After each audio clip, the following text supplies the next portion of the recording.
វីឡាតូលសិតក្នុងបរិយាសុវណ្ណភូមិ CPR Villa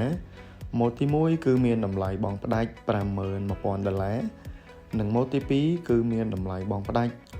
$58,000 ជំរាបសួរពុកម៉ែបងដែលកំពុងតែស្វែងរកទិញផ្ទះជាប្រភេទវីឡាតូលដែលមានទីតាំងនៅជាប់នឹងរាជធានីភ្នំពេញជាប្រភេទវីឡាតូលខ្នាតធំដែលមាន3បន្ទប់គេងនិង4បន្ទប់ទឹកមានវេរ៉ុងដាធំទូលាយគឺរហូតដល់5ម៉ែត្រគុណនឹង5ម៉ែត្រនៅសល់ដីខាងមុខផ្ទះ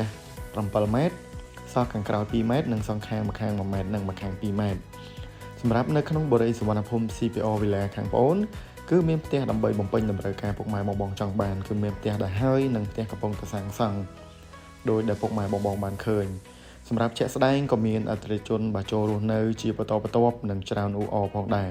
ទីតាំងគឺអត់ពិបាករកទេគឺនៅខាងលិចផ្សារព្រែកភ្នៅជាប់នឹងតំបន់ដែលមានសក្តានុពលខ្លាំងមែនទែន